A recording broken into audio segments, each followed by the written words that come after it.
Hello class, hello everyone. ठीक है, तो हम लोग चलिए स्टार्ट करते हैं अपना नेक्स्ट लेक्चर। हम लोग स्टडी कर रहे थे यूनिट्स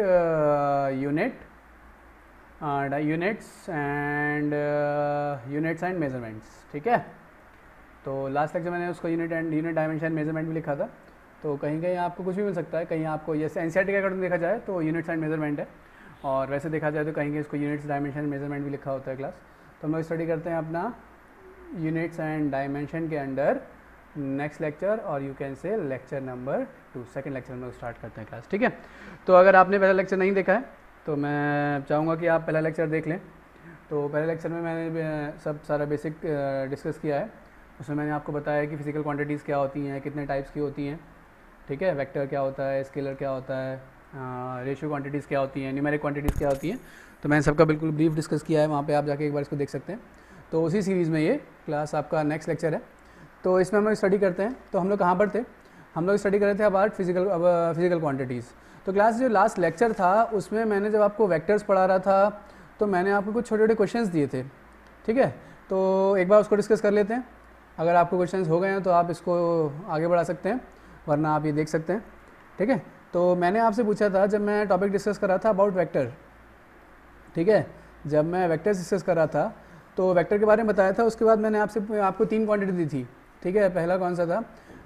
फर्स्ट था एरिया, एंड सेकंड मैंने आपको दिया था इलेक्ट्रिक करंट, और मैंने उसमें पूछा था आपसे इलेक्ट्रिक करंट, और थर्ड प्रेशर। ठीक है, तो ये 3 क्वांटिटीज़ थी। मैंने आपसे पूछा था चेक वेदर और डिटरमाइन, और अपने आप इंटेलिजेंस से जो आपने पढ़ा उसके बेसिस पे आप डिसाइड कीजिए कि whether these quantities are vector और स्केलर। ठीक है, तो ये वेक्टर है स्केलर, ये आपको पता करना है।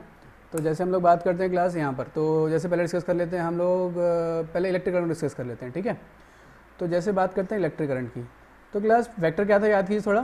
तो वेक्टर मैंने बताया था it is a quantity which has magnitude plus direction, means a quantity having both magnitude and direction. Most importantly class in सब के साथ ये दोनों कंडीशन तो है ही हैं, इन दोनों के साथ में सबसे इंपॉर्टेंट क्या था? The quantity should follow vectors laws. ठीक है, अगर कोई भी ऐसी क्वांटिटी है वेक्टर्स लॉज। ठीक है, अगर कोई भी ऐसी क्वांटिटी है जो जिसमें मैग्नीट्यूड है, डायरेक्शन है, बट वेक्टर्स के लॉज को फॉलो नहीं कर रहा है, तो वो वेक्टर में क्लासीफाई नहीं होगा। सेम इस तरीके से मान लीजिए आप किसी क्लास में हैं या आप कहीं भी हैं, किसी भी कंट्री में हैं, अगर आप उसके रूल फॉलो नहीं कर रहे हैं तो आप वहाँ उस क्लास में नहीं रह सकते हैं। ऐसा होता है कभी कभी। चलिए क्लास देखिए। ठीक है, तो जैसे हम लोग बात कर रहे हैं वेक्टर्स की, तो जैसे क्लास इलेक्ट्रिक करंट डिस्कस करते हैं, तो इलेक्ट्रिक करंट में क्लास, तो जब भी आपको वेक्टर चेक करना हो इनिशियल लेवल पे, आगे जाके तो आप अपने आप सब पता लग जाएगा, आपको समझ में आ जाएगा, कुछ ही क्वांटिटीज़ हैं। इनिशियल लेवल पे जैसे जब भी आप किसी को चेक करना है वेक्टर है या नहीं है, तो आप 3 स्टेप ले लीजिए। पहला क्या है? फर्स्ट में आप चेक कीजिए कि उसमें मैग्नीट्यूड है या नहीं है। अब मैग्नीट्यूड हो, सेकंड चेक कीजिए। सेकंड आप क्या चेक करना है? सेकंड चेक करना है कि आपको उसमें डायरेक्शन है या नहीं है। और थर्ड चेक करना है आपको कि वो वेक्टर्स के लॉस को फॉलो कर रहा है नहीं कर रहा है। ठीक है, जैसे जैसे आगे बढ़ते जाएंगे वेक्टर्स के लॉस के बारे में आप धीरे धीरे जानते जाएंगे, और स्पेसिफिक एक अलग से लेक्चर भी बनाया जाएगा इस पर। ठीक है, जो वेक्टर यूनिट के अंडर में आएगा।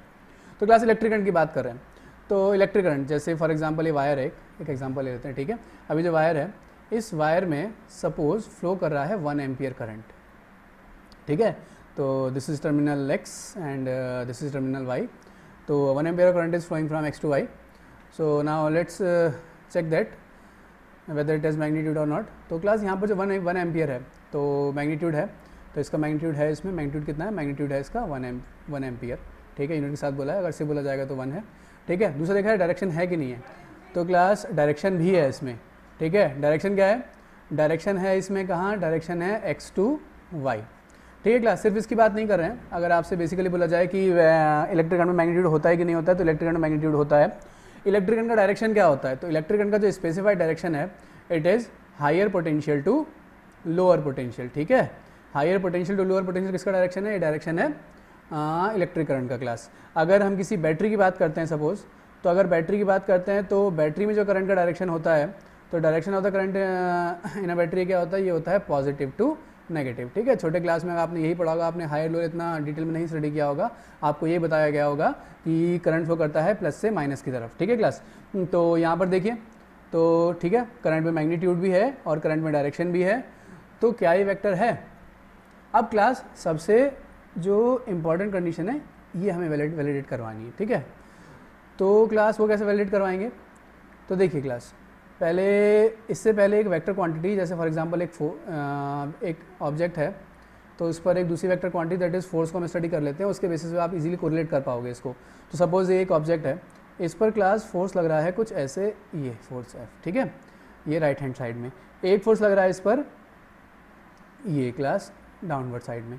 तो क्लास अगर आपको बोला जाए इस टेबल पर आप दो फोर्स लगा रहे हो, एक कुछ ऐसे एक कुछ ऐसे, तो इसका जो मोशन होगा, मोशन किस डायरेक्शन में होगा क्लास, साइमल्टेनियसली एक साथ अगर हम ये दोनों फोर्स लगाएंगे तो ये जो टेबल है ये कुछ इस डायरेक्शन मूव करेगी, ठीक है। आपको देखिए, अगर आप ये राइट और डाउन नहीं समझ पा रहे हैं तो आप समझ लीजिए जैसे कि मान लीजिए ये आपका ये एक्स और वाई एक्सिस मान लीजिए, आप ऐसे समझ सकते हैं, ये एक्स है, ये माइनस वाई में फोर्स लग रहा है क्लास, अगर इधर फोर्स लग रहा है तो ये टेबल इस साइड मूव करेगी।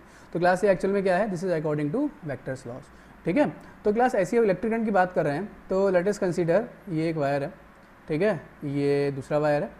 तो क्लास इस वायर में मैंने बोला कि इस वायर में करंट फ्लो कर रहा है सपोज कितना, चलो मान लिया 1 एम्पियर ही मान लेते हैं। इसमें भी कितना फ्लो कर रहा है, इसमें फ्लो कर रहा है 1 एम्पियर ही मान लेते हैं क्लास, ठीक है। अब मान लीजिए यहाँ कोई खड़ा है, एक बच्चा, या बच्चा सॉरी कोई पर्सन खड़ा है क्लास, ठीक है। तो अगर ये पर्सन क्लास यहाँ पर खड़ा हुआ है, तो अगर इसमें 1 एम्पियर है और इसमें 1 एम्पियर है, तो क्या इन दोनों का जो करंट है, क्या उसका रिजल्टेंट इस डायरेक्शन में वर्क करेगा? मतलब बोलने का मतलब है क्या इस पर्सन को शॉक लगेगा, झटका लगेगा क्या, ठीक है। नहीं क्लास, ऐसा नहीं होता है। मान लीजिए एक वायर ऐसे गया है, दूसरा वायर ऐसा गया है, अगर यहाँ पर कोई ऑब्जेक्ट है या कोई पर्सन है तो उसको कोई भी शॉक नहीं लगता, या वो उस करंट को एक्सपीरियंस नहीं कर सकता है, नहीं कर पाएगा, ठीक है क्लास। तो इसका मतलब क्या हो गया कि इलेक्ट्रिक करंट में मैग्नीट्यूड है, डायरेक्शन है, बट वो वेक्टर्स के लॉज को फॉलो नहीं कर रहा है। अब अगर वेक्टर के लॉज को फॉलो नहीं कर रहा है तो क्या हो जाएगा, तो इसका मतलब क्या हो जाएगा, ये वेक्टर के लॉज को फॉलो नहीं कर रहा है तो इट डजेंट फॉलोज, तो ये चीज़ की कंडीशन हमारी डजेंट फॉलोज वेक्टर्स लॉस, ठीक है, वेक्टर्स लॉस को फॉलो नहीं कर रहा है, ठीक है। तो इसका मतलब क्लास सीधा सा आंसर है, मैग्नीट्यूड है, डायरेक्शन है, ये वेक्टर्स लॉस को फॉलो नहीं कर रहा है, तो it is not vector quantity, ये एक वेक्टर क्वांटिटी नहीं है। ध्यान रखिए, कई बार आपसे ये कंफ्यूज करने के लिए क्वेश्चन पूछा जाएगा कि टेल मी या tell us whether electric current is vector quantity और नॉट, तो ये वेक्टर क्वांटिटी नहीं है, ठीक क्लास। सिमिलरली हम लोग बात करते चलिए थर्ड क्वांटिटी हमारी कौन सी थी, थर्ड क्वांटिटी थी प्रेशर, ठीक है। अब हो जाएगा प्रेशर। तो क्लास आपने 9th क्लास में पढ़ा होगा कि प्रेशर कैसे एक्ट करता है, प्रेशर इनवर्ड एक्ट करता है, ठीक है क्लास। तो देखिए कोई भी अगर ऑब्जेक्ट है ऐसे, ठीक है, तो ये अगर प्रेशर एक्ट कर रहा है तो इस पर प्रेशर कैसे एक्ट करेगा, प्रेशर इनवर्ड। या फिर बोलें कोई भी अगर सरफेस है तो सरफेस से परपेंडिकुलर जो फोर्स लगता है वो एक्सर्ट करता है प्रेशर क्लास, ठीक है। तो क्लास ये है। तो क्लास प्रेशर भी क्या है, तो प्रेशर में मैग्नीट्यूड है, बिल्कुल है, प्रेशर में डायरेक्शन भी है, डायरेक्शन है, सोचो एक बार, डायरेक्शन है क्लास, ठीक है। बट यहाँ पर भी क्लास क्या होता है कि यहाँ पर जो रिजल्टेंट होता है, जो रिजल्टेंट प्रेशर होता है, मतलब अगर बॉडी पे एक से ज़्यादा प्रेशर एक्ट कर रहे हैं, एक से ज़्यादा फोर्स एक्ट कर रहे हैं, तो जो रिजल्टेंट होगा, ये जो रिजल्टेंट होगा ये भी वेक्टर्स के लॉज को फॉलो नहीं करेगा। तो क्लास ये भी एक वेक्टर क्वांटिटी, तो ये भी एक वेक्टर क्वांटिटी नहीं है, not a vector quantity class, ठीक है, ये वेक्टर क्वांटिटी नहीं है, ठीक है क्लास, ठीक है। तो प्रेशर भी गया क्लास, ठीक है। चलिए अब हम बात करें किसकी, नेक्स्ट हम बात कर रहे हैं जो फर्स्ट था एरिया क्लास। इसको देखिए, ध्यान से देखिएगा क्लास, एरिया। अब आपके दिमाग में पहले क्या आएगा, क्या तुमने कभी एरिया का डायरेक्शन सुना है या तुमने एरिया का डायरेक्शन देखा है? तो क्लास सीधा आंसर आता है नहीं, ठीक है, नहीं, ऐसा नहीं होता है। तो क्लास क्या करते हैं, तो एक्चुअल में क्या होता है कि फिज़िक्स में हम लोग क्या करते हैं, फिज़िक्स में हम एरिया के साथ में एक डायरेक्शन एसोसिएट कर देते हैं क्लास, इसमें हम ऐड कर देते हैं एक डायरेक्शन क्लास। तो जब हम इसको डायरेक्शन के साथ कंसीडर करते हैं, ठीक है, तो जब हम इसको डायरेक्शन के साथ कंसीडर करते हैं, अब डायरेक्शन क्या होगा ये मैं आपको बताता हूँ। अगर हम इसको कंसीडर कर रहे हैं with direction, if consider with direction, तो देन क्लास इसको एरिया ना बोल के हम इसको बोलेंगे एरिया वेक्टर। क्या बोलेंगे इसको, एरिया वेक्टर। और सिंपली अगर मैंने बोल दिया एरिया, तो इसका मतलब हम डायरेक्शन कंसीडर नहीं कर रहे हैं। तो अगर सिर्फ आपको एरिया बोला गया है तो ये तो स्केलर बोल दिया जाएगा। हाँ, अगर स्पेसिफाई अगर बोला गया एरिया वेक्टर, तो आप इसको एक वेक्टर मान के चलोगे, ठीक है, समझ में आ गया क्लास। तो क्लास देखो, अभी यहाँ तो मैं स्पेसिफाई कर रहा हूँ, बट कई जगह जब जैसे जैसे हम आगे स्टडी करते जाएंगे, तो जिस कॉन्टेक्स्ट में हमें लेना है, तो जैसे जैसे आप पढ़ते जाओगे आप समझते जाओगे कि जिस कॉन्टेक्स्ट में आपको लेना है कि एरिया को आपको वेक्टर कंसीडर करना है कि नहीं करना है, ठीक है। तो अगर एक ओवरव्यू, एक ऊपर से ब्रीफली बात की जाए, सिंपली अगर, बेसिक लेवल पर एकदम। तो एरिया अगर बोल दिया है तो वो स्केलर है, अगर एरिया वेक्टर बोला है तो हम उसको वेक्टर कंसीडर करेंगे, ठीक है। तो अगर एरिया बोला है तो स्केलर है और एरिया वेक्टर बोला है तो वेक्टर। तो क्लास अगर आपको एक कन्फ्यूजन हो रहा होगा या थोड़ा एक डाउट आ रहा होगा डायरेक्शन क्या होता है, तो क्लास देखिए इसके डायरेक्शन को हम लोग कन्वेंशनली कैसा लेते हैं, कन्वेंशनली हम लोग लेते हैं it is always perpendicularly outward from the surface. ये कैसा होगा, it is always perpendicularly outward from the surface. तो जो भी सरफेस है उसका जो भी एरिया है, ठीक है, वहाँ से कैसा होगा, वहाँ से परपेंडिकुलरली आउटवर्ड होगा, ठीक है। जैसे कि एग्जांपल लेते हैं, फॉर एग्जांपल ये सिलेंडर ले लिया एक क्लास, ठीक है, ये सिलेंडर है ये कुछ, और यहाँ पर एक मैंने इसका कुछ क्रॉस सेक्शन बना दिया कुछ ऐसे, इसको मैंने ऐसे कट कर दिया क्लास, समझ रहे होंगे आप, ठीक है। तो क्लास क्या होगा, तो यहाँ पर फॉर एग्जांपल ये एक एरिया है, ठीक है। आपसे बोला जाएगा कि इसको एरिया वेक्टर कंसीडर करो और इसका डायरेक्शन बताओ, तो इसका डायरेक्शन क्या हो जाएगा, इसका डायरेक्शन जाएगा यहाँ से परपेंडिकुलरली आउटवर्ड क्लास, ठीक है।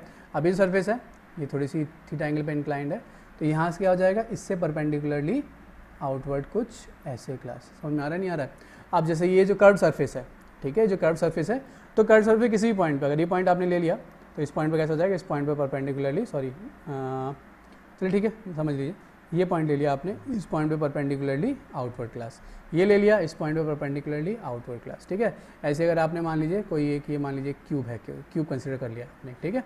अब ये क्यूब कंसीडर कर लिया एक, और क्यूब से बोला है कैसा है, क्यूब के एरिया वेक्टर डायरेक्शन बताओ, तो जो अपर सरफेस है, तो जो अपर सरफेस है उससे कैसा हो जाएगा, उससे परपेंडिकुलरली आउटवर्ड, इससे परपेंडिकुलरली आउटवर्ड, ये कन्वेंशनल क्लास ऐसे ही मान के चलते हैं इसको, ठीक है। इससे परपेंडिकुलरली आउटवर्ड, इससे परपेंडिकुलरली आउटवर्ड, जो आगे होगा इससे परपेंडिकुलर आउटवर्ड, इससे, ठीक है। तो एरिया वेक्टर डायरेक्शन क्या होगा, परपेंडिकुलरली आउटवर्ड हो जाएगा क्लास, ठीक है। तो ये तीनों क्वांटिटी मैंने डिस्कस कर ली लास्ट लेक्चर वाली, तो आप क्रॉस चेक कर लीजिएगा आपका आंसर ठीक है या नहीं है। अगर कोई भी आपको डाउट है तो कमेंट सेक्शन में आप लिख दीजिएगा, मैं आपको डिटेल वीडियो बना के या किसी भी तरीके से मैं उसको क्लैरिफाई कर दूंगा क्लास, ठीक है। ये था, फिर एक और नेक्स्ट क्वेश्चन एक और लिया था मैंने, तो वो जो नेक्स्ट क्वेश्चन क्लास क्या था, वो जो नेक्स्ट क्वेश्चन मैंने आपको स्टडी क्या था क्वेश्चन ध्यान है कुछ आपको, वो जो नेक्स्ट क्वेश्चन था, एक मिनट मेरे को ध्यान करने दीजिए, कुछ कॉल करता हूँ मैं एक मिनट। तो एक तो पूछ रहा था मैं आपसे वेक्टर्स के बारे में, और दूसरा दूसरा मैंने जो एक फर्स्ट टॉपिक पढ़ाया था आपको, जो टॉपिक पढ़ाया था मैंने रेशनल क्वांटिटीज़, फर्स्ट टॉपिक पढ़ाया था आपको रेशियो क्वांटिटीज़, ठीक है। तो रेशियो क्वांटिटीज़ मैंने आपको बताया था, तो रेशियो क्वांटिटीज़ मैंने आपको बताया था, these are the quantities which can be represented in the ratio of same kind of physical quantity. मतलब अगर एक क्यू क्वांटिटी है, क्यू किस में है, ए बाई बी के फॉर्म में है अगर, तो अगर ए बाई बी के फॉर्म में है तो क्या कहते हैं, ये ए बाई बी के फॉर्म में अगर है तो ये रेशियो क्वांटिटी कब होगी, जब ए और बी कैसी होंगी, सेम काइंड की। इसका एग्जांपल हमने लिया था, कौन सा एग्जांपल लिया था, रिफ्रैक्टिव इंडेक्स का एग्जांपल लिया था। दूसरा एग्जांपल लिया था इसका रिलेटिव डेंसिटी, हमने इसका एग्जांपल लिया था क्लास, ठीक है। तो ये था, तो ऐसी क्लास मैंने आपसे एक क्वांटिटी पूछी थी कि tell me whether this quantity is a ratio quantity और नॉट, ठीक है। और अगर रेशियो क्वांटिटी है तो इसमें यूनिट है कि नहीं है, क्योंकि बेसिकली हमने क्या देखा था कि ये ratio quantity doesn't contain any unit, ratio quantities की कोई भी यूनिट नहीं होती है, ठीक है। यूनिट क्यों नहीं होती हैं, जब ए और बी दोनों एक जैसे होते हैं, दोनों की यूनिट क्या होती है, कैंसिल आउट हो जाती हैं। जब दोनों की यूनिट कैंसिल हो जाती है मतलब उसमें कोई भी नेट यूनिट नहीं बचती है। तो क्लास मैंने आपको एक एग्जाम्पल पूछा था, मैंने एक आंसर क्वेश्चन पूछा था आपको एंगल का, एंगल, ठीक है, थीटा, याद कीजिए। तो क्लास एंगल का फॉर्मूला क्या होता है, angle is equal to arc by radius. तो पहले तो ये बताओ ये रेशियो क्वांटिटी है या नहीं है। तो क्लास ऊपर क्या है, आर्क, आर्क का यूनिट क्या है, मीटर, रेडियस, रेडियस का यूनिट भी क्या है, मीटर। दोनों कैसी क्वांटिटी है, दोनों सेम काइंड की, एक तरह की क्वांटिटी है कि नहीं है। देखिए बिल्कुल, आर्क भी लेंथ को रिप्रेजेंट करेगा, रेडियस भी लेंथ को रिप्रेजेंट करेगा।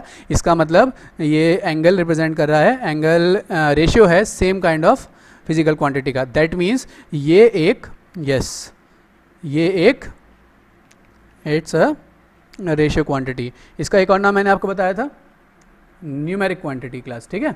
तो yes it is a ratio quantity, ये रेशियो क्वांटिटी है क्लास, ठीक है। सॉरी, अब क्लास बात करते हैं इसकी यूनिट की। अब आप बोलोगे सर एंगल की हमने यूनिट तो सुनी है, कौन कौन सी यूनिट सुनी है।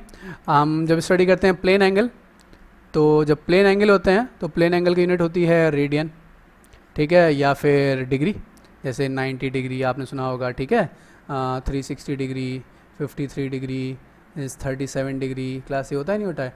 और रेडियन में जब पाई में, मतलब for example pi by 2, 3 pi by 2, 2 पाई, पाई, जब पाई में रिप्रेजेंट करेंगे तो रेडियन, और जब न्यूमेरिक में रिप्रेजेंट करेंगे तो हमारे पास यूनिट है इसकी डिग्री। तो क्लास ध्यान रखिएगा, ये जो एंगल होता है, ये एंगल एक ऐसी रेशियो क्वांटिटी है जो रेशियो क्वांटिटी तो है बट उसकी यूनिट भी है। जो हमने पहले रेशियो क्वांटिटी डिस्कस की थी, जब डिस्क्राइब किया गया था तो क्या बताया गया था कि रेशियो क्वांटिटीज़ में यूनिट नहीं होती है क्लास। तो ये एक तरीके से आप सोच सकते हैं ये एक्सेप्शन है इसमें, ठीक है। एक्सेप्शन क्या है इसमें कि it is a ratio quantity, ये रेशियो क्वांटिटी है, रेशियो क्वांटिटी हैविंग यूनिट, ठीक है। ये एक ऐसी रेशियो क्वांटिटी है जिसमें है क्लास, ठीक है। तो क्लास यहाँ तक था ये हम लोग का पुराना लेक्चर के जो मैंने आपको क्वेश्चंस दिए थे, तो ये हमने डिस्कस कर लिया, ठीक है क्लास। तो ये हो गया, तो होप सो आपको समझ में आ गया होगा। फिर मैं बोल रहा हूँ अगर आपको नहीं समझ में आ रहा है, कोई दिक्कत आ रही है, तो ये जो इनिशिएटिव है, ये जो लेक्चर्स बनाए जा रहे हैं, ये सिर्फ आप लोग की हेल्प के लिए ही हैं। तो आप बिल्कुल फ्री फील करें और बिल्कुल भी परेशान ना हो, कोई भी दिक्कत आए आप पूछ सकते हैं क्लास, ठीक है। तो हम लोग बात करते हैं यहाँ पे। चलिए क्लास हम लोग थोड़ा आगे बढ़ते हैं, चलिए लेक्चर में अपने। तो यहाँ से स्टार्ट करते हैं हम लोग main content of lecture 2। Main content of lecture 2 हम लोग स्टार्ट करते हैं क्लास। तो हम लोग बात कर रहे थे फिजिकल क्वांटिटी की। किसकी बात कर रहे थे हम लोग बात कर रहे थे क्लास, हम लोग बात कर रहे थे अबाउट फिजिकल क्वांटिटीज़। तो फिजिकल क्वांटिटीज़ क्या आती हैं? These are the quantities which can be measured, ठीक है। ये वो क्वांटिटी हैं जिनको हम लोग मेज़र कर सकते हैं, ठीक है, जिनको मेज़र कर सकते हैं। इसको रिप्रेजेंट कर रहे थे हम लोग Q इक्वल टू, इसका मैथमेटिकल फॉर्मूला क्या था? Q इक्वल टू NU, ठीक है। एग्जाम्पल हमने क्या लिया था? Length is equal to 5 kilometre. Kilometre क्या है? यूनिट। 5 क्या है? इसका मैग्नीट्यूड। N रिप्रेजेंट कर रहा है 5 को, और किलोमीटर रिप्रेजेंट कर रहा है U को, और क्वांटिटी है Q। इसका मतलब क्या है? इसका मतलब है क्लास यहाँ पे 5 किलोमीटर मतलब है, जैसे हमने 5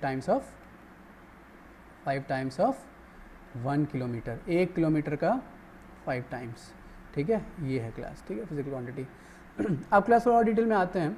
तो जब हम फिजिकल क्वांटिटी को डील करते हैं तो क्लास देखते हैं कि हमारे पास कुछ फिजिकल क्वांटिटीज़ ऐसी हैं कि जिनको आपको डिस्क्राइब नहीं करना पड़ेगा, मतलब जिनको आपको डिफाइन नहीं करना पड़ेगा, आप सिर्फ नाम लोगे और उसको समझ जाओगे, एक तरीके से समझ सकते हो, ठीक है। मतलब इसको डिस्क्राइब करने के लिए, डिफाइन करने के लिए किसी की जरूरत नहीं पड़ती है। कुछ क्वांटिटीज़ ऐसी हमारे पास आती हैं कि जिनको फॉर्मूले के फॉर्म में या थ्योरेटिकल फॉर्म में हमें डिस्क्राइब करना पड़ता है। तो क्लास इसको देखते हुए जो हमारे पास फिजिकल क्वांटिटीज़ हैं, इनको हमने 2 पार्ट में डिवाइड कर दिया है क्लास, ठीक है। जो पहला पार्ट है फर्स्ट इज़ फंडामेंटल और यू कैन से बेसिक फिजिकल क्वांटिटीज़, फंडामेंटल और बेसिक फिजिकल क्वांटिटीज़, ठीक है। इसका जो सेकंड क्लासिफिकेशन है, second is derived physical quantities. Second क्या है? ड्राइव्ड फिजिकल क्वांटिटीज़ क्लास, ठीक है। तो ये हो गया। एक इसका और एडिशनल है जिसको हम लोग बोलते हैं सप्लीमेंट्री या फिर बोलेंगे प्रैक्टिकल फिजिकल क्वांटिटीज़। तो पहले इनको डिस्कस कर लेते हैं, फिर उसके बारे में उसमें आगे बढ़ेंगे हम लोग, ठीक है। तो हम लोग बात करें फंडामेंटल और ये, तो क्लास पहले डिस्कस करते हैं किसको? पहले डिस्कस करते हैं हम लोग फंडामेंटल फिजिकल क्वांटिटीज़ को। क्लास फंडामेंटल मतलब क्या होता है? फंडामेंटल या फिर बेसिक। तो क्लास क्या होते हैं? These are the physical quantities, ठीक है। ये कौन सी दी हैं? These are the physical quantities which are independent of other quantities, ठीक है। ये क्वांटिटीज़ इंडिपेंडेंट होती हैं, ये किसी दूसरी क्वांटिटी पर डिपेंड नहीं करती हैं, और इनको डिफाइन करने के लिए किसी और क्वांटिटी की ज़रूरत नहीं होती है। तो हम बोल सकते हैं these quantity does not require any other quantity or does not require the help of any other quantity to define or to describe। इनको हम लोग बोल देते हैं फंडामेंटल और बेसिक या फिर बेस फिजिकल क्वांटिटीज़, ठीक है। समझ में आया नहीं आया? तो इसकी डेफिनेशन आप मैं लिख देता हूँ। तो क्या है क्लास? फंडामेंटल क्या है? फंडामेंटल क्वांटिटीज़, तो ये क्या हो जाएगा? दीज आर द क्वांटिटीज़, ठीक है, क्वांटिटीज़ विच आर इंडिपेंडेंट। बिल्कुल बेसिक है। फंडामेंटल कौन होगा? बिल्कुल बेसिक कौन होगा? जो किसी पर डिपेंड ना करे। तो these are independent of other physical quantities, ठीक है। अब कैसी फिजिकल क्वांटिटी? मतलब किसी पे भी, ना ही फंडामेंटल पर ना ही किसी अंडर फिजिकल क्वांटिटीज़, ठीक है। एंड और लिख सकते हो दी डज नॉट रिक्वायर्ड, और you can say do not require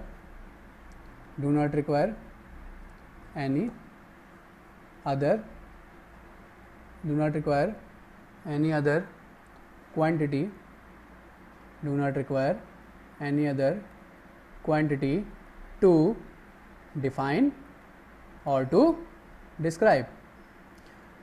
समझ में आ रहा है क्लास? कोई दिक्कत तो नहीं आ रही है? ठीक है, तो देखो क्लास फंडामेंटल बिल्कुल लाइट होके चलो एकदम, ठीक है। फिजिक्स को बिल्कुल भी टेंशन के साथ नहीं पढ़ना है हमें कि क्या है क्या नहीं है, ऐसा क्या है, बिल्कुल बेसिकली एकदम आराम से पढ़ते पढ़ते चलोगे, सब समझ में आएगा। एक बार नहीं आएगा, दो बार नहीं आएगा, दो बार नहीं आएगा, तीन बार, तीसरी बार में आ जाएगा, समझ में आ जाएगा, चिंता मत करो, ठीक है। और हम लोग तो हैं ही। तो क्लास फंडामेंटल बिल्कुल, तो मतलब जो किसी और पर डिपेंड ना करे वो क्या हो गया, बेसिक क्वांटिटी, और आप इसको बेस क्वांटिटी बोल सकते हो। तो बेस क्वांटिटीज़ हो गई, ये हो गई क्लास। तो इसका एक एग्जांपल बता सकते हो कोई? तुम लोग सोचो ऐसी क्वांटिटी तो जी जो किसी और पर डिपेंड ना करे क्लास। तो जैसे क्या हो गया, लेंथ हो गया, लेंथ, ठीक है। तो लेंथ और मास, टाइम, ठीक है क्लास। ये हैं क्या, ये हैं फंडामेंटल क्वांटिटीज़, ठीक है। तो क्लास जैसे आपको लेंथ है, तो फॉर एग्जांपल अगर आपको हाइट मेज़र करनी है अपनी, ठीक है, या आपको डिस्टेंस मेज़र करना है, या तो आपको क्या क्लास क्या किसी फॉर्मूले की ज़रूरत पड़ेगी अलग से? मतलब मैं मोशन की बात नहीं कर रहा हूँ, मैं सिंपली अगर आपको हाइट मेज़र करनी है तो क्या तुम्हें कोई कॉम्प्लिकेटेड फार्मूला चाहिए? नहीं, बिल्कुल सिंपल क्या हुआ, स्केल लिया, रूलर लिया, या आपने कुछ भी लिया, आपने कोई भी आपने इंस्ट्रूमेंट लिया और उसका यूज़ करके आप लोग अपनी लेंथ को मेज़र कर सकते हो, ठीक है। मास, मास को मेज़र करना है तो फॉर एग्जांपल अगर कोई हॉकर है, ठीक है, कोई भी हॉकर है क्लास, तो अगर वो कोई भी वेजिटेबल या कोई भी फ्रूट्स या कुछ भी अगर मेज़र कर रहा है, ठीक है क्लास, अगर उसको मास उसका मेज़र करना है, क्वांटिटी उसकी मेज़र करनी है, उसका वेट मेज़र करना है क्लास, ठीक है। तो ऐसा नहीं है कि उसको कोई अलग से बहुत बड़ा सा इंस्ट्रूमेंट कुछ लाना पड़े, कुछ ऐसा करना पड़े, सिंपल वेट बैलेंस लेके उसको मेज़र कर सकते हैं, ठीक है। टाइम, ठीक है, आपको टाइम अगर देखना है तो आप सिंपली अपनी वॉच में देख सकते हैं। तो क्लास से आपको समझाने के लिए, ठीक है, मैं बता रहा हूँ ऐसे। तो लेंथ, मास, टाइम, ठीक है, आगे आगे बढ़ेंगे, टेम्परेचर, इलेक्ट्रिक करंट, ठीक है, ये सब भी क्या है, ये सभी फंडामेंटल क्वांटिटीज़ हैं। बट क्लास जो लेंथ, मास, टाइम है, basically these are defined for mechanics, ठीक है। तो मैकेनिक्स की अगर सिंपली बात करें तो मैकेनिक्स में ये तीन हमारे पास फंडामेंटल क्वांटिटी है, लेंथ, मास और टाइम, ठीक है। और बाकी जैसे और जो आते हैं, तो मतलब कोई भी ऐसी क्वांटिटी जो किसी और पर डिपेंड नहीं करिए, जिसको सिंपली आप बता सकते हो, तो वो हो जाएगा आपका फंडामेंटल क्वांटिटी। अब क्लास देखो मैकेनिक्स में एक बात और ध्यान रखना, ये लेंथ, मास, टाइम के अलावा क्लास मैकेनिक्स में एक बहुत अच्छी बात होती है, या बोल सकते हैं ये इसका एक एडवांटेज है। In mechanics any quantity can be, in mechanics any quantity, in mechanics any quantity can be fundamental, any quantity can be fundamental class, ठीक है। अब सब ये कैसे हुआ, अभी तो आप बोल रहे थे कि फंडामेंटल किसी पर डिपेंड नहीं करना चाहिए। अब कोई ऐसी क्वांटिटी आ गई जिसको हमें डिफाइन करना पड़ गया, कोई ऐसी क्वांटिटी आ गई जिसको हमें डिस्क्राइब करना पड़ गया, तो हम उसको फंडामेंटल भैया कैसे बोल देंगे, ठीक है। ये आपने क्या बोला है। तो क्लास देखो अब मैं ड्राइव करवाऊंगा आपको, ड्राइव के बाद में फिर आपको समझाऊंगा कि मैकेनिक्स में किसी भी क्वांटिटी को फंडामेंटल क्वांटिटी कैसे बोल सकते हैं। हाँ, अगर बोला जाए बेस क्वांटिटी कौन सी है, तो बेस क्वांटिटी ये तीन है, बट अगर हम चाहें तो मैकेनिक्स में किसी को भी फंडामेंटल बोल सकते हैं। कैसे, अब देखो ये मैं आपको समझाता हूँ ड्राइव पढ़ने के बाद में क्लास, ठीक है। अब देखो जैसे आपको फंडामेंटल समझाया, सेम उसी बेसिस पे आप ड्राइव क्वांटिटी के बारे में अपने आप समझ गए होंगे। एक बार सोचो एक बार, वाटर ड्राइव क्वांटिटीज़ क्या होती है, ड्राइव क्वांटिटी सोचो एक बार, थोड़ा जोर लगाओ, ठीक है, बिल्कुल बेसिक, ठीक है। अपना दिमाग चलाना है, रटना बिल्कुल नहीं है, मैं पहले बोल चुका हूँ आपको, रटना बिल्कुल भी नहीं है, दिमाग लगाइए, अपने आप सोचिए एक बार क्या होता है। बाकी हम लोग हैं, बुक्स हैं, सब कुछ है। ड्राइव क्वांटिटीज़ क्लास, तो जैसे देखो फंडामेंटल मैंने क्या बोला, does not depend on any other quantities, does not require any other quantities to define और to describe. Similarly we can say, हम लोग बोल सकते हैं derived quantity, these are the quantities which depends on any other quantity, ठीक है। ये वो क्वांटिटीज़ हैं जो किसी और क्वांटिटी पर डिपेंड करेंगे, मतलब जिनको डिस्क्राइब करने के लिए, जिनको डिफाइन करने के लिए और किसी क्वांटिटी की ज़रूरत हमको होगी क्लास, ठीक है। समझ में आ रहा है नहीं आ रहा है। तो ये कौन सी क्वांटिटीज़ हैं, तो ऐसी क्वांटिटीज़ हैं, तो इनको बोला जाएगा ड्राइव क्वांटिटीज़, ठीक है। तो क्या लिखेंगे तो these are the quantities which depends on any other fundamental और बेस क्वांटिटी, ठीक है।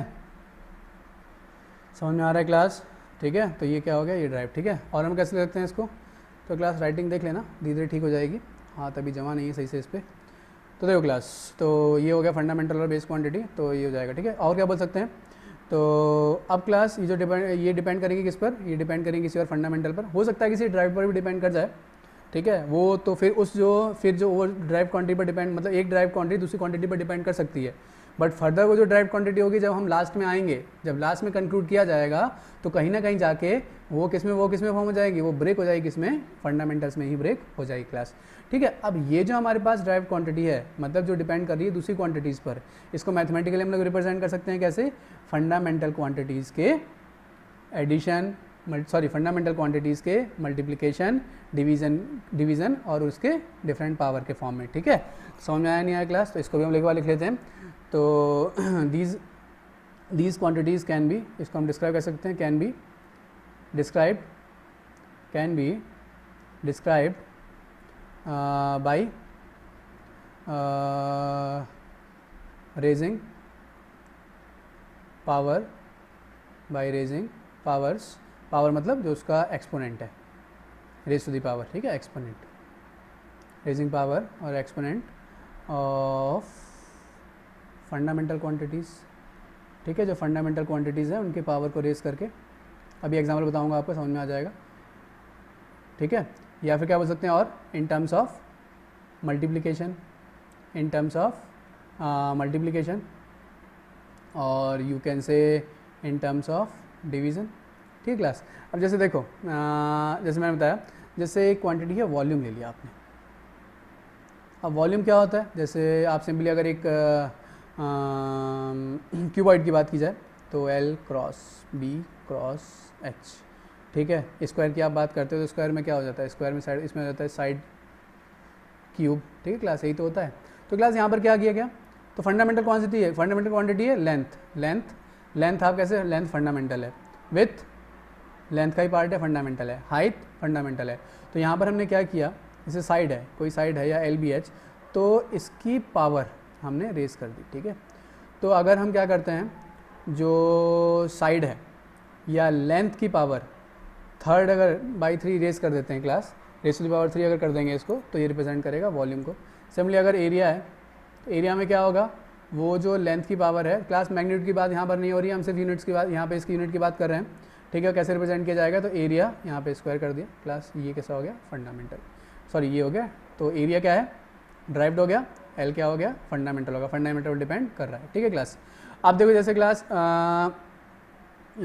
जैसे हम लोग फोर्स की बात करते हैं, तो फोर्स क्या हो गया, मास इनटू एक्सेलरेशन। स्पीड क्या हो गया, स्पीड इज इक्वल टू हो गया डिस्टेंस बाई टाइम क्लास। ठीक है, तो इसमें speed is distance by time.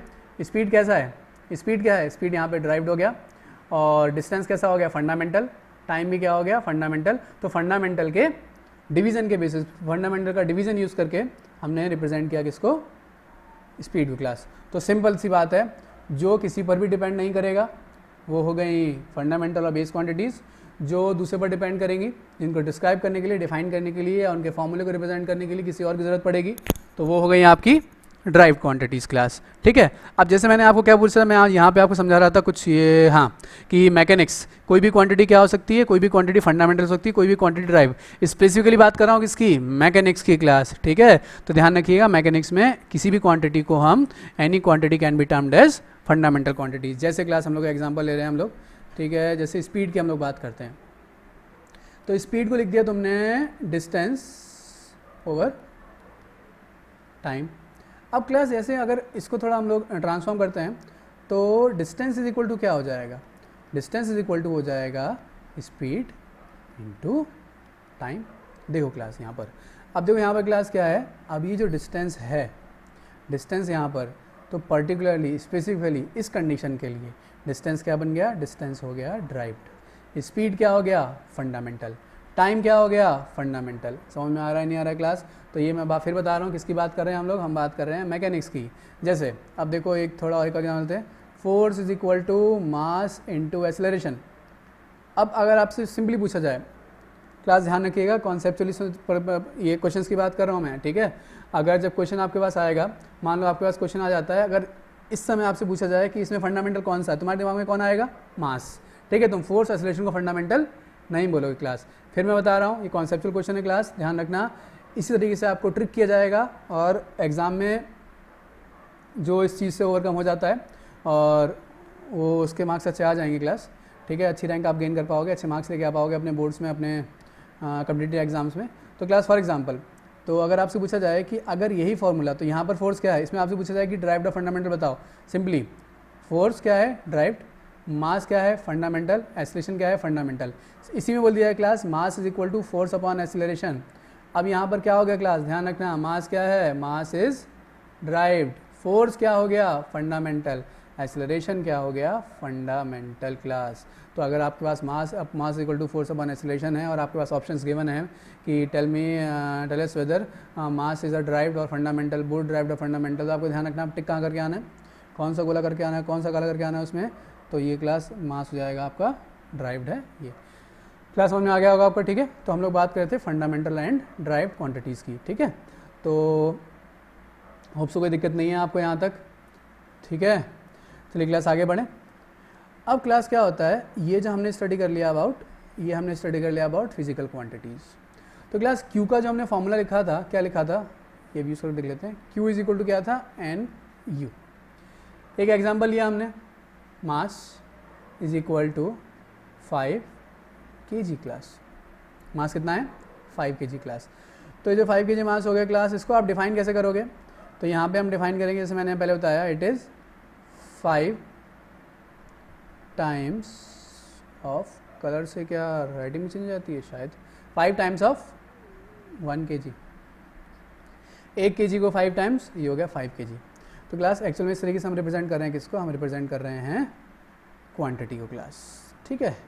अब देखो क्लास, यहाँ तक हमने बात कर ली थी क्वांटिटी की, अब थोड़ी सी बात करते हैं इसकी यूनिट की, थोड़ी सी डिटेल में हम लोग बात करते हैं, केजी क्लास, ठीक है। जैसे हम रिलेशन निकाला था क्या, n is inversely proportional to u. Unit को छोटा कर दो, मैग्नीट्यूड बढ़ जाएगा, यूनिट को बड़ा कर दो, मैग्नीट्यूड छोटा हो जाएगा। पिछले लेक्चर में हम लोग डिस्कस कर चुके हैं, लेक्चर देखा होगा आपने, तो बिल्कुल सही समझ में आ जाएगा, ठीक है। वैसे कोई इसमें इतना बड़ा कुछ नहीं है, आपको अभी भी समझ में आ ही गया होगा ये। तो 5 टाइम्स ऑफ 1 kg क्लास। तो क्लास क्या होता है, अगर किसी भी फिजिकल क्वांटिटी को हम रिप्रेजेंट कर रहे हैं, तो उसको मेज़र करने के लिए, फिजिकल क्वांटिटी क्या थी, quantities which can be measured. तो क्लास कोई भी ऐसी क्वांटिटी जिसको आपको मेज़र करना है क्लास, तो मेज़र करने के लिए आपको रिक्वायर्ड होगी यूनिट। किसी भी फिजिकल क्वांटिटी को आपको मेज़र करना है, अगर आपको अपनी हाइट मेज़र करनी है, लेंथ मेज़र करनी है क्लास, तो आपको रिक्वायर्ड होगी यूनिट। ऐसा नहीं है आप हवा में किसी में ही बोल दो, मैंने बोला आपकी हाइट कितनी, आपने बोला 5 क्या, millimetre, centimetre, metre, feet, kilometre, क्या। तो क्लास जब भी हम फिजिकल क्वांटिटी को मेज़र करेंगे तो हमें रिक्वायर्ड होगी एक यूनिट। और एक्चुअल में बोला जाए, जो पूरी यूनिट, ये जो पूरा सेक्शन है क्लास, ठीक है, ये जो यूनिट है ये एक्चुअल में यूनिट पर ही डिपेंड कर रही है। कुछ समझ में आया, तो ठीक है, किस पर डिपेंड कर रहा है ये क्लास, तो कीजिए क्या होगा, केजी हो गया यहाँ पर, ये यूनिट क्लास, ठीक है। तो क्लास यहाँ से हम स्टडी करते हैं अबाउट यूनिट्स। अभी तक क्या कर रहे थे, अभी तक हम स्टडी कर रहे थे फिजिकल क्वांटिटीज़ के बारे में, कितने टाइप्स की होती हैं, कैसे कितने टाइप्स की होती हैं, कैसे क्या क्या उनका क्लासिफिकेशन होता है, ठीक है। अब अगर हमें फिजिकल क्वांटिटीज़ को मेज़र करना है तो हमें ज़रूरत होगी यूनिट्स। अब हमें यूनिट्स को भी स्टडी करना है, तो यहाँ से हमें सब नेक्स्ट सेक्शन स्टार्ट करेंगे यूनिट्स। अब आपसे क्लास बोला जाए कि डिफाइन यूनिट।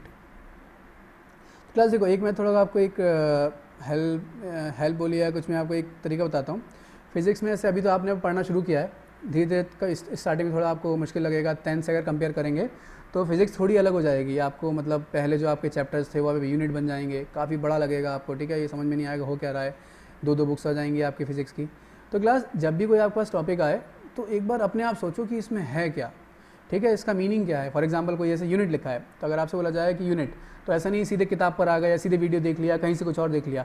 एक बार अपने आप सोचो कि यूनिट का मीनिंग क्या हो सकता है, ठीक है। अगर ऐसे पढ़ोगे तो धीरे धीरे नहीं, आगे जाके मतलब 1 साल के बाद जब आप, तो आपने कॉम्पिटिटिव अप्रोच आएगी, आपकी एनालिटिकल अप्रोच क्या होगी, डेवलप होगी, ठीक है, जिसका यूज़ आपको मिलेगा 2 साल बाद जब आप किसी भी कंपटीशन एग्जाम में बैठे होगे वहाँ पर, ठीक है।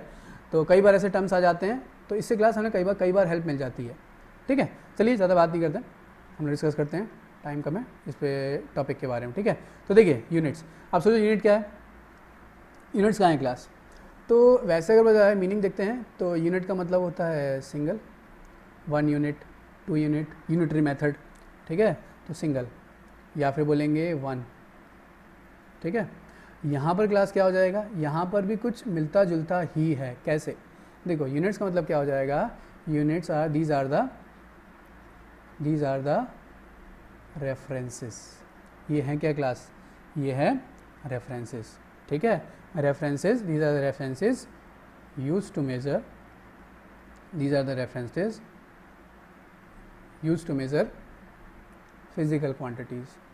सर यही तो था, तो नया क्या होगा इसमें, बस यही है, ठीक है, बस यही है. तो फिज़िकल क्वांटिटीज़ को मेज़र करने के लिए जो हम रेफरेंस यूज़ करेंगे, ठीक है, जिससे हम उन्हें कंपेयर करेंगे, ठीक है, उसको बोल दिया जाएगा यूनिट्स क्लास. समझ में आ गया. तो बोल सकते हो these are the reference quantities और दीज आर द, ऐसे आपको बोला जाएगा कि सर प्रॉपर डेफिनेशन है क्या इसकी, आप बताइए. तो these are the reference quantities थोड़ा बोलना थोड़ा गलत हो जाएगा. These are the reference values और these are the references which are use to measure physical quantity. जैसे हम लोग बात कर रहे थे किसकी, जैसे हम लोग यहाँ मास की बात कर रहे थे, ऊपर मास की हम लोग क्या बात कर रहे थे, अरे ये क्या हो गया इसमें, चलो रुको, हाँ सॉरी, ठीक है क्लास. तो हम लोग बात कर रहे थे मास m = 5 kg. तो kg क्या था, kg यहाँ पर क्लास रेफरेंस है, ठीक है. 1 kg यहाँ पर क्या है, सिंगल बोला मैंने, तो ये सिंगल हो गया, ये 1 हो गया, तो 1 kg यहाँ पे रेफरेंस हो गया. ऐसे बोला है 5 मीटर, 5 किलोमीटर, तो 5 times of 1 metre. 5000 metre, 5000 times of 1 metre. 5000 metre equal to 5 kilometre. तो जैसे लिखा है 5 किलोमीटर, तो 5 times of 1 kilometre is equal to 5000 metre, ठीक है. तो 5000 टाइम्स ऑफ 1 मीटर. तो ये रेफरेंस वैल्यूज़ हैं क्लास. समझ में आगे नहीं आ गया क्लास, ठीक है. तो ये हो गया. अब क्लास क्या होता है, ये तो हो गया अबाउट यूनिट्स क्या होते हैं, ठीक है. तो अब क्लास क्या होगा, जैसे हम आगे बढ़ते जाएंगे, तो कई बार क्या होगा, जैसे 9th क्लास में आपने देखा होगा कि आप जब भी क्वेश्चंस कर रहे हैं, मैकेनिक्स के क्वेश्चंस कर रहे हैं, तो कई बार क्या होता है कि आप जो किलोमीटर पर आवर है उसको कन्वर्ट करते हो मीटर पर सेकंड में. जो माइल्स लिखा है, अगर माइल्स को कन्वर्ट कर दोगे आप किलोमीटर में या मीटर में, ठीक है. या फिर कई बार क्या होता है कि आपको मीटर को कन्वर्ट करना पड़ता है सेंटीमीटर में, कई बार आपको सेकंड को कन्वर्ट करना पड़ता है आर में, या फिर आर को कन्वर्ट करना पड़ता है सेकंड में. तो क्लास क्वेश्चन ये आता है, उस समय दिमाग में आप पता नहीं सोच पाओ नहीं सोच पाए हो, उस समय पूछा जाता है कि जब भैया यहाँ ये किलोमीटर पर आर है, तो हम उसको आर में ही रहने देते, हमने सेकंड में क्यों कन्वर्ट किया, मीटर में रहने देते, सेंटीमीटर में क्यों कन्वर्ट किया, ठीक है. जैसे लिखे हैं, हम लिखते हैं मीटर पर सेकंड, ठीक है, सेंटीमीटर पर सेकंड, किलोमीटर पर आर, ठीक है. तो क्लास जब मीटर पर सेकंड है, सेंटीमीटर पर सेकंड है, तो जब यहाँ मीटर था मीटर में रहने देते, क्यों सेंटीमीटर कन्वर्ट किया, या सेंटीमीटर में था तो मीटर में, ये सेंटीमीटर में रहने देते, मीटर में कन्वर्ट किया क्लास. तो क्लास होता क्या है यहाँ पर, जब भी हम यूनिट्स को स्टडी करना पड़ता है, यूनिट आप समझ गए क्या होता है. तो क्लास जब भी हम यूनिट को स्टडी करते हैं तो यूनिट का एक हम सेट बना लेते हैं, ठीक है. तो मतलब जितनी भी आपकी फंडामेंटल ड्राइव यूनिट हो गई, ठीक है, जो एक तरह की हैं, उनको हम क्या करेंगे, जो एक तरह की फिजिकल क्वांटिटी को रिप्रेजेंट करती हैं, उनका हम एक सेट बना लेंगे, ठीक है. समझ में आ रहा है नहीं आ रहा है, ठीक है. उनका हम एक सेट बना लेंगे जिसको हम बोलेंगे सिस्टम ऑफ यूनिट्स, जिसको हम बोलेंगे सिस्टम ऑफ यूनिट्स क्लास, ठीक है. तो जैसे एक एग्जांपल ले लेता हूँ, ये मैं पढ़ा नहीं रहा हूँ आपको, इसमें आगे पढ़ाऊँगा. ऐसे एग्जांपल की बात करते हैं क्लास. जैसे आपने मीटर पर सेकंड और सेंटीमीटर पर सेकंड, ठीक है क्लास, तो आपने इसमें कन्वर्ट किया, तो जो मीटर पर सेकंड है क्लास, ये रिप्रेजेंट कर रहा है एक सिस्टम MKS को, ये रिप्रेजेंट कर रहा है CGS को, ठीक है. आपने थोड़ा किसी ने शायद थोड़ा आइडिया भी होगा, बट हमें अभी इस बारे में इसको डिटेल में स्टडी करना है. MKS मतलब metre kilogram second, centimetre gram second. अगर आपने लेंथ को सेंटीमीटर में लिया है तो आप मास को ग्राम में ही लेना पड़ेगा आपको अकॉर्डिंग दिस सिस्टम, और लेंथ को टाइम को सेकंड में लेना पड़ेगा. अगर आपने लेंथ को मीटर में लिया है तो आपको मास को केजी में लेना पड़ेगा किलोग्राम में, और टाइम को सेकंड में लेना पड़ेगा, ठीक है. या अगर आपने मास को केजी में लिया है तो आपको लेंथ को मीटर में लेना पड़ेगा. मतलब आपको इस यूनिट सिस्टम को फॉलो करना पड़ेगा, ठीक है. या तो आप MKS फॉलो करोगे या CGS फॉलो करोगे, आगे एक दो और भी हैं, वो भी हम डिस्कस करते हैं क्लास, ठीक है. तो हम स्टडी करते हैं क्या, यूनिट पढ़ लिया, तो हम स्टडी करते हैं सिस्टम ऑफ यूनिट्स. तो क्लास क्या होता है, जो सेम को, तो आप कुछ ऐसी फंडामेंटल ड्राइव क्वांटिटीज़, ठीक है, फंडामेंटल यूनिट्स जो रिप्रेजेंट करेंगी same type of physical quantities को, उसको हम लोग बोल देंगे सिस्टम ऑफ यूनिट, ठीक है. अभी जो क्लास सिस्टम होते हैं, इस सिस्टम को हम लोग दो पार्ट में डिवाइड करेंगे. सॉरी, ये सिस्टम कौन कौन से जाएंगे. फर्स्ट सिस्टम एक है आपका CGS सिस्टम, ठीक है. This system is also known as Gaussian system. क्या बोलेंगे इसको, this system is also known as Gaussian system. Second MKS, ठीक है, this is also known as Georgi system. Is also known as गेऑर्गी system class, ध्यान दीजिएगा, ठीक है। और थर्ड FPS, ये हो जाएगा FPS। इसको सिंपल FPS है, इसका कोई दूसरा नाम नहीं है, बट कहीं भी हम लोग इसको रेफरेंस के लिए इसको इंग्लिश सिस्टम भी बोल देते हैं, इंग्लिश सिस्टम बोल देते हैं, या फिर नॉन SI सिस्टम बोल देते हैं इसको, इंग्लिश सिस्टम हो गया क्लास, ठीक है। Fourth most important SI system.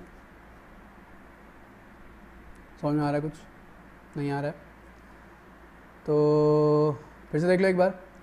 तो the system of unit can be basically classified into 4 parts. First is CGS, second is MKS, third is FPS, fourth क्या हो गया SI। तो आपको ध्यान रखना है CGS system, MKS system, FPS system, SI system, ठीक है। CGS का मतलब centimetre gram second, metre kilogram second, foot pound second, ठीक है। अब क्लास जो MKS है, इसके आगे आके हम लोग 2 पार्ट देखेंगे, MKS A and MKS Q। तो क्लास अभी तक देख रहे होगे आप, थोड़ा सा मतलब अभी जब स्टार्ट किया आपको थोड़ा सा लेक्चर स्कैटर्ड लग रहा होगा कि ये हो क्या रहा है। पहले से ना यूनिट बताया, यूनिट के बाद में फिर एकदम से यूनिट सिस्टम पर आ गए। तो क्लास देखो यही कन्फ्यूजन होता है जब डायरेक्टली यहाँ पर जंप करेंगे हम लोग। तो क्लास यहाँ पर मैंने बोला कि आपको मीटर से सेकंड में कन्वर्ट करना पड़ेगा, सॉरी मीटर से सेंटीमीटर में कन्वर्ट करना पड़ेगा, सेंटीमीटर से मीटर में कन्वर्ट करना पड़ेगा, या फिर ग्राम से किलोग्राम में कन्वर्ट करना पड़ेगा क्लास। तो कई बच्चे पूछते हैं सर क्यों, ऐसा क्यों करना पड़ेगा। तो मैंने उनको बोला कि आपको ऐसा करना पड़ेगा क्योंकि आपको यूनिट का सिस्टम फॉलो करना पड़ेगा। तो बच्चे पूछते हैं कि सर क्यों यूनिट का सिस्टम हमें क्यों फॉलो करना पड़ेगा। जब हमारे पास डायरेक्टली आंसर आ रहा है, मीटर सेंटीमीटर इससे आंसर आ रहे हैं, हमारे पास मैथमेटिकली आंसर आ रहे हैं, अभी हमारी चॉइस है हम क्या यूज़ करें। तो मैंने बोला नहीं, आपको सिस्टम फॉलो करना पड़ेगा। तो क्लास यहाँ पर क्या होता है, जब बच्चे ये बात पूछ लेते हैं, सब क्या पता शायद आपके दिमाग में भी आ रही हो, तो उस समय बच्चों को बताना पड़ता है नीड ऑफ सिस्टम या फिर need of unit system. Need of unit system मतलब ये यूनिट सिस्टम हमने क्यों बनाए, ठीक है क्लास, समझ में आ रहा है। तो ये यूनिट सिस्टम हमने क्यों बनाए, हमने क्यों एनालिटिक क्लासीफाई किए, और हमें इन्हें कंसीडर क्यों करना पड़ता है, हमें किसी न किसी एक को फॉलो क्यों करना पड़ता है जब हम कैलकुलेशन कर रहे होते हैं क्लास।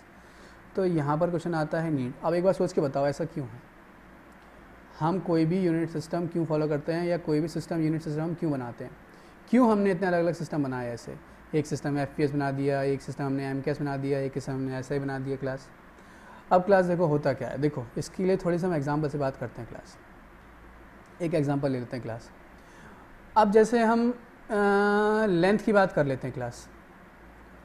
तो लेंथ की कितनी नॉन यूनिट है आपके पास, मीटर है, सेंटीमीटर है, मिलीमीटर है, किलोमीटर है, एक नई देख ली फीट है, ठीक है। अभी वैसे आपको पता ही है, नया कुछ नहीं है इसमें, फीट है, ठीक है, मेगामीटर है, लाइट ईयर है, ठीक है।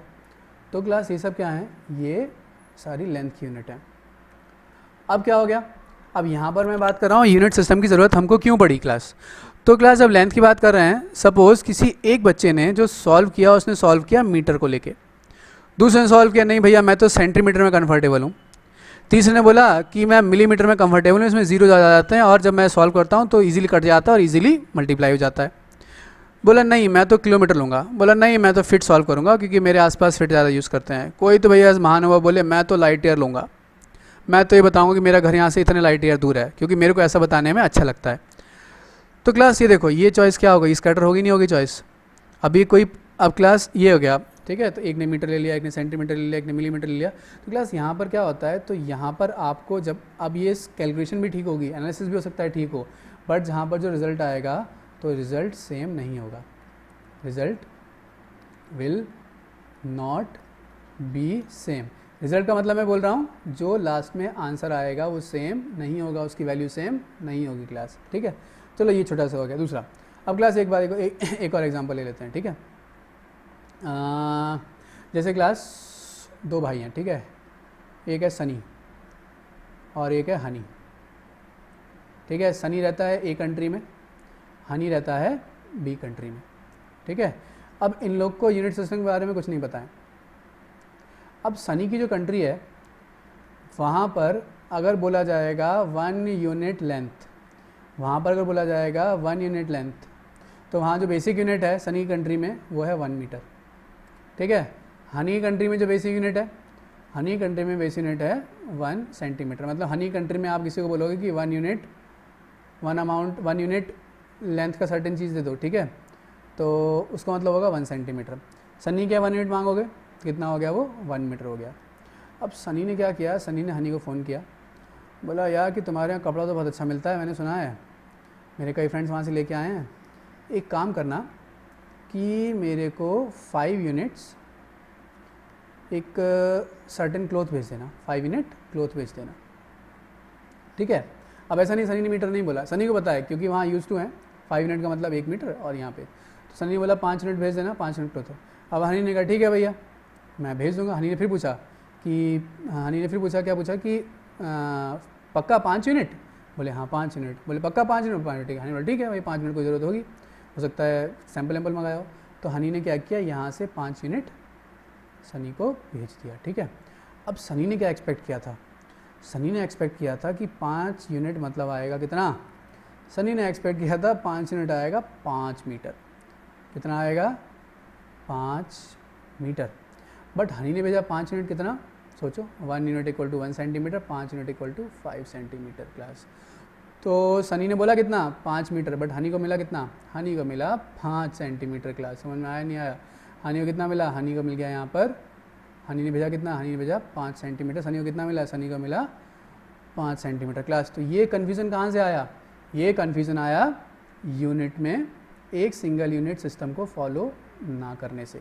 अब सनी ने बोला होता कि 1 यूनिट भेज दो MKS में, MKS में मतलब मीटर किलोग्राम सेकंड में। हनी ने कहा ठीक है मैं 1 यूनिट भेज दूंगा MKS में, तो MKS का मतलब MKS सुनते ही हनी ने क्या समझा, मीटर किलोग्राम सेकंड, ठीक है, वरना बेसिक हनी का क्या चल रहा था, हनी का चल रहा था सेंटीमीटर, हनी ने क्या माना ये। तो क्लास ये कन्फ्यूजन क्रिएट हुआ। तो क्लास क्या होता है, जब भी हम एक कोई सिस्टम यूज़ नहीं करते हैं तो क्या होता है क्लास, ये जो सिस्टम हम यूज़ नहीं करते हैं तो ये क्रिएट कर देता है कन्फ्यूज़न, ये क्रिएट कर देता है कन्फ्यूजन। साइंटिफिकली अगर बात करें, सपोज ए कंट्री में एक रिसर्च चल रही है और बी कंट्री में दूसरी रिसर्च चल रही है, ठीक है, और दोनों मान लीजिए रिसर्च कैसा है, सेम टॉपिक पर है। अब ए ने यूज़ किया है MKS सिस्टम और बी ने यूज़ किया है FPS सिस्टम, तो जो इनका रिजल्ट आएगा, जो रिजल्ट का मैग्नीट्यूड होगा, क्या उनकी वैल्यू सेम होगी, बिल्कुल नहीं होगी, ठीक है। इसने यूज़ किया है 1 metre equal to, sorry 1 metre तो मान सकते हैं, इसने यूज़ किया है फिट में, ठीक है 1 फीट, इसने यूज़ किया है 1 unit equal to 1 metre class. तो ये जो भी अब रिसर्च सेम हो रही है, ठीक है, सब कुछ सेम हो रहा है, बट आंसर सेम नहीं आएगा, यहाँ पर क्लास दिक्कत हो जाएगी। फॉर एग्जांपल इसने अगर फोर्स, ए ने अगर फोर्स, ए कंट्री में फोर्स मेज़र किया गया, तो मान लिया इसने यहाँ, इन्होंने फोर्स मेज़र किया यहाँ पे न्यूटन में, ठीक है। बी ने जो फोर्स मेज़र किया, बी ने फोर्स मेज़र किया किसमें, बी ने फोर्स मेज़र किया डाइन में, डाइन क्लास फोर्स की एक और यूनिट होती है, ठीक है। और जो 1 न्यूटन होता है, 1 न्यूटन होता है 10⁵ डाइन के इक्वल, ये अभी आगे हम कन्वर्जन में स्टडी करेंगे। तो 1 न्यूटन किसके 10⁵ डाइन के इक्वल हो गया। तो क्लास देखो, अगर सपोज ए कंट्री में जो आंसर आया है, ए कंट्री में जो रिजल्ट आया है, सपोज ए कंट्री में रिजल्ट आया है 5 न्यूटन, मान लो कोई भी एक्सपेरिमेंट करता है 5 न्यूटन, तो बी कंट्री में अगर डाइन में मेजर करेंगे तो ये 5 न्यूटन नहीं होगा। तो मतलब यहाँ पे अगर इसका मैग्नीट्यूड 5 है तो यहाँ इनका मैग्नीट्यूड 5 नहीं होगा, यहाँ क्या होगा, यहाँ होगा 5 इंटू यहाँ पे आंसर आया होगा इतना। अब अगर सिर्फ ये अपने मैग्नीट्यूड को कंपेयर करेंगे तो आंसर कैसा है, तो ये रिलेट ही नहीं कर पाएगा। तो क्लास क्या करना होता है, तो ये जो हमारे पास क्या होता है, तो टू रिमूव द कन्फ्यूज़न,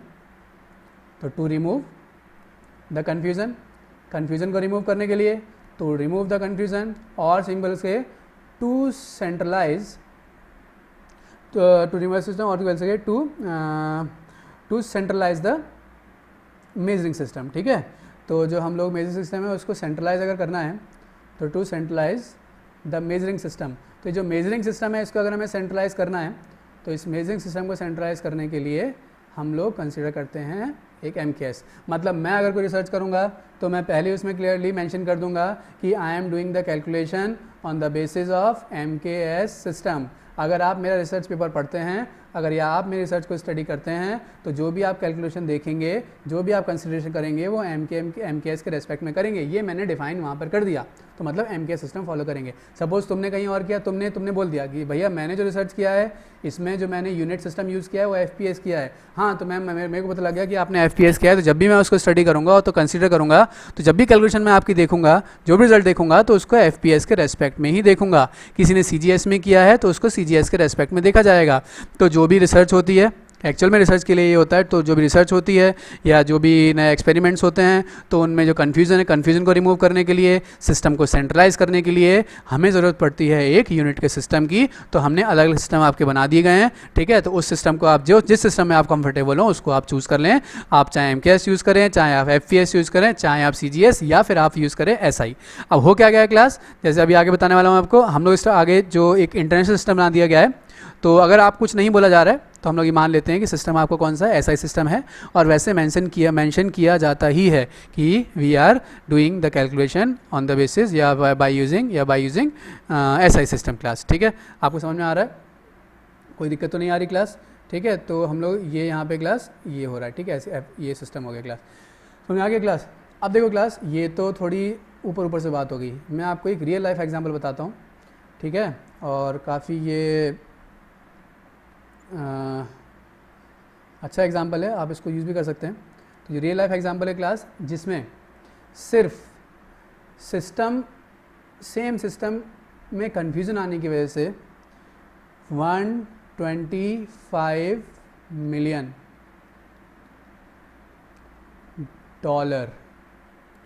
का नुकसान हुआ। मैं बना नहीं रहा हूँ क्लास, ये है, ठीक है।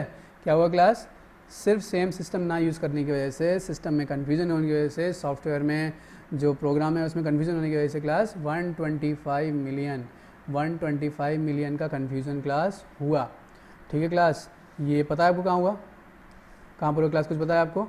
तो क्लास ये हुआ था, अगर आपको बताया जाए, अगर आप थोड़ा सा आपने जी के अगर पढ़ा होगा या थोड़ा सा बहुत याद होगा क्लास, तो ये जो लॉस हुआ था किसको, ये लॉस हुआ था क्लास USA को क्लास। और इसमें क्लास क्या किया गया था कि 1999 में, तो क्लास 1998 में एक स्पेस मिशन लॉन्च किया गया था, जिसका नाम था, ओहो ये फिर दिक्कत होगी, देखो जिसका नाम क्लास क्या था, जिसका नाम था the Mars climate orbiter class, ठीक है।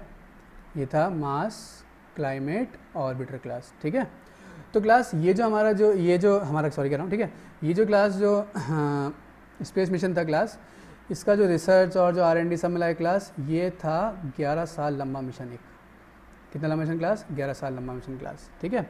तो क्लास क्या हुआ था कि ये जो मार्स क्लाइमेट ऑर्बिटर मिशन था क्लास, इसमें ये क्या था कि ये जो मार्स था इसके अकॉर्डिंग इसको मेज़र करना था, इसको ऑब्ज़र्व करना था मार्स के क्लाइमेट के बारे में, ठीक है। और जो मार्शियन एटमॉस्फेयर है उसके बारे में, जो मार्स की सरफेस पे जो चेंज आ रहे हैं, ठीक है। तो जो मार्स का क्लाइमेट हो गया उसके बारे में इसको स्टडी करना था, जो मार्स का जो एटमॉस्फेयर है उसके बारे में इसको स्टडी करना था, मार्स की सरफेस में जो चेंज आ रहे हैं उनको इसको स्टडी करना था क्लास, ठीक है। बट हुआ क्या क्लास, जब ये मिशन लॉन्च किया गया क्लास, तो 1999 में, और एग्जैक्टली बोला जाए कि सितंबर 23 1999 में क्लास क्या हुआ कि ये जो मार्स ऑर्बिटर है इसको रिवॉल्व करना था मार्स के अराउंड में एक फिक्स ऑर्बिट में, ठीक है। इसको रिवॉल्व करना था मार्स के अराउंड में एक फिक्स ऑर्बिट में। बट क्लास क्या हुआ, कैलकुलेशन में कन्फ्यूज़न होने की वजह से, और जो हमारे पास यूनिट सिस्टम है, तो क्लास उसमें हुआ क्या कि जो सॉफ्टवेयर था, ठीक है, तो जो सॉफ्टवेयर था उसने जो मेज़रमेंट किया किसने, नॉन SI सिस्टम में। उसने मेज़रमेंट किया किसमें, इंग्लिश सिस्टम में, मतलब उसने मेज़र किया FPS सिस्टम में। बट जो इंजीनियर से यूज़ किया था कौन सा, इंजीनियर से यूज़ किया था SI सिस्टम क्लास, ठीक है। तो क्लास इसमें जो दो कन्फ्यूज़न हुए, उनको पता नहीं था कि FPS में सॉफ्टवेयर यूटिलाइज़ कर रहा है, तो क्लास उसकी वजह से क्या हुआ था, ये जो ऑर्बिट में ना जाके ये जो स्पेस मिशन था या ये जो हमारे ऑर्बिटर था, ये ऑर्बिटर ऑर्बिट में जाके ये चला गया था इसके एटमॉस्फेयर में, और एटमॉस्फेयर में जाके ये बोलते हैं या तो ये कोलैप्स हो गया या फिर ये किसी दूसरी ऑर्बिट में या फिर इसके सरफेस से टकरा गया क्लास। उसके बाद इससे कांटेक्ट हुआ ही नहीं क्लास। तो ऐसा हुआ क्यों क्लास, तो सोचिए इतना बड़ा जो लॉस हुआ 125 मिलियन चलिए कोई नहीं, वापस आ जाएंगे, बट जो 11 साल का लॉस हुआ, ठीक है, जो जो रिसर्च होनी थी क्लास, ये सारा लॉस हुआ था इसकी वजह से जो एक यूनिट सिस्टम को फॉलो नहीं किया गया। जो दो टीम में जो कन्फ्यूज़न हो गया, दो टीम में कन्फ्यूज़न हुआ, एक ने इंग्लिश सिस्टम यूज़ किया, एक ने ऐसा सिस्टम यूज़ किया, उसकी वजह से कन्फ्यूजन क्लास, उससे इतना बड़ा लॉस हुआ क्लास। तो ये एक रियल लाइफ एग्जाम्पल है किसका, जिसमें यूनिट सिस्टम में कन्फ्यूजन की वजह से ये इतना बड़ा लॉस हुआ। तो इसीलिए क्लास बोला जाता है कि जब भी आपको रिसर्च कर रहे हैं या कुछ है, तो हम जब भी फॉलो कर रहे हैं, न्यूमेरिकल तो बहुत छोटी बात हो गई, और बट जो न्यूमेरिकल में हम लोग यूज़ करेंगे तभी आगे जाके हम लोग की आदत में आएगा, तो हमें एक सिस्टम यूज़ करना है क्लास, ठीक है।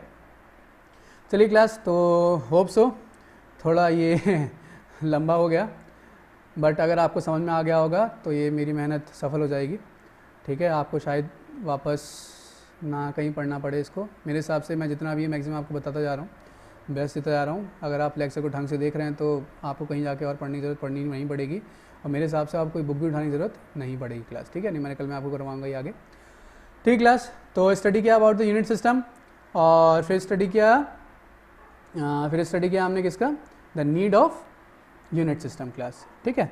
तो हम लोग स्टडी कर रहे थे क्लास टाइप्स के बारे में, ठीक है। तो अब चलिए थोड़ा डिटेल में देख लेते हैं इसको, types of unit system class, types of ये यूनिट सिस्टम क्लास, ठीक है। थोड़ी राइटिंग सही नहीं आ रही है, चलिए समझिए क्लास, ठीक है। Types of unit system class, तो पहला सिस्टम हमने कौन सा दिया, पहला हमने कौन सा स्टडी किया class, first is CGS system, second MKS system, third FPS system, and fourth SI system class. CGS ये क्लास क्या हो गया, CGS हमारे पास हो गया। तो CGS सिस्टम, इसका मैंने एक और नाम बताया था, कौन सा नाम बताया था, याद कीजिए जल्दी से। ये मैंने बोला था आपको, this is also known as Gaussian system. कहीं अगर गॉसियन लिखा है तो आप CGS कंसीडर करें क्लास। देखो ये बहुत छोटी छोटी सी बातें हैं, बट अभी आपको लग रहा है कुछ नहीं याद रहेगा, बट क्लास अगर एग्जाम में आ जाता है, मान लीजिए वहाँ पे सिर्फ गॉसियन सिस्टम लिखा है, तब क्या करोगे। तो ये छोटी छोटी बातें ध्यान रखिएगा, है ना। तो CGS it is also known as Gaussian system. इसमें क्या हो जाएगा class, this is a system in which the unit of length that is centimetre is the fundamental unit, gram unit of mass that is gram is the fundamental, और time second, जिसमें the unit system in which centimetre, gram and second are considered as the base units और fundamental units. तो इस system को बोला जाएगा, this system is known as CGS system. तो अगर प्रैक्टिकली बोला जाए, पहले भी बता चुका हूँ आपको कि अगर लेंथ सेंटीमीटर में है तो मास ग्राम में लेंगे आप, और टाइम सेकंड में क्लास, ठीक है। MKS पे आते हैं, MKS, तो this is system in which length is considered in metre, mass in kg and time in second. अभी वापस आता हूँ इस पर एक बार और। ये FPS फुट, पाउंड सुना है आपने, जो रेसलिंग देखी होगी अगर आपने, तो जो रेसलर्स के जो वेट होते हैं पाउंड में बताए जाते हैं। और अगर कहीं केक लेने जाएं अगर आप, तो केक भी जो है किसमें मिलेगा आपको, पाउंड में मिलेगा, ठीक है। कि एक 1 पाउंड आपने सुना होगा, 1 पाउंड कितना होता है, जिसे आप लिखा होता है LBS, पाउंड्स, LBS, पाउंड मतलब LB। तो 1 पाउंड इज इक्वल टू कितना होता है, 456 ग्राम, नियरली हाफ के जी आएगा, ठीक है। तो ये FPS, तो FPS जिसमें फुट पाउंड सेकंड है। तो एक्चुअल में हम लोग अपनी हाइट बताते हैं तो FPS सिस्टम में बता रहे होते हैं, ठीक है। तो जब आप फॉर्म वगैरह भरेंगे आगे जाके तो देखेंगे आपसे सेंटीमीटर में हाइट पूछी जाएगी आपसे, या आपसे हाइट सेंटीमीटर में पूछी जाएगी, या इंचेस में कम पूछी जाएगी। चलिए क्लास, ये है S। नेक्स्ट क्लास क्या है, this is SI system, this is known as, this is the international system of units, ठीक है। तो क्लास क्या हो गया, देखिए, तो क्लास ध्यान देना, एक बात है कि मैंने बोला इंटरनेशनल सिस्टम ऑफ यूनिट्स, तो इसको IS सिस्टम नहीं बोलना चाहिए था, इसको SI क्यों बोला, सोचिए एक बार, इसको SI क्यों बोला, ठीक है। हम लोग नेक्स्ट लेक्चर में आपको बताऊंगा इसको SI क्यों बोला, ठीक है। सिस्टम, चलिए ठीक है। तो ये है क्लास, इसको बोलते हैं international system unit. It basically it consist of 7 basic units class. इसमें क्या होती है, इसमें 7 बेसिक यूनिट्स होती हैं क्लास, ठीक है। समझ में आ गया, नहीं आ गया। तो CGS, MKS, FPS, CGS में कितने हैं, 3 बेसिक, MKS में 3 बेसिक, FPS में 3 बेसिक, SI में 7 बेसिक, ठीक है। चलो क्लास आगे बढ़ते हैं। अब क्लास देखो MKS पे एक बार आ जाते हैं। कई बार क्वेश्चन देखने को मिलता है कि आगे आके हम डायमेंशंस पढ़ेंगे तो उसमें बोला जाता है कि डिस्क्राइब द डायमेंशंस और डिटरमाइन द वैल्यूज़ और सॉल्व इन MKS सिस्टम। अब क्लास जो MKS है इसको फर्दर हम दो पार्ट में डिवाइड कर देते हैं।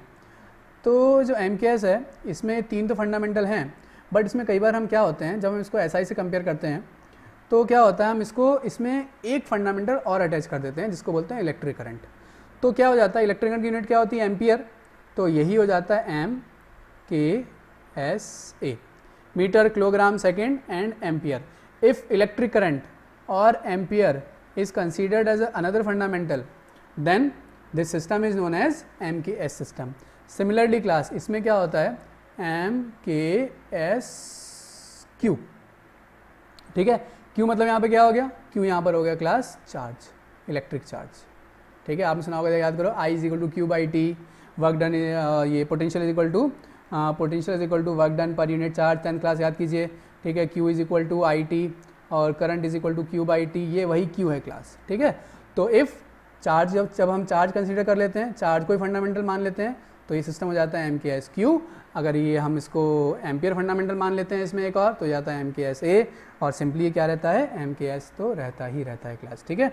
तो ये हमारे पास थे बेसिक फंडामेंटल यूनिट सिस्टम जो हमको यूज़ करने हैं क्लास, ठीक है। चलिए अब आगे आए क्लास फिजिक्स में हम जब स्टडी करेंगे तो फिजिक्स में आपको लेके चलना है कौन सा, मेनली जब तक आप स्पेसिफाई ना किया जाए हमें लेके चलना है SI सिस्टम। हमें क्या लेके चलना है, हमें लेके चलना है क्लास SI सिस्टम क्लास, ठीक है। तो मैंने आपको क्या बताया कि SI system it basically consist of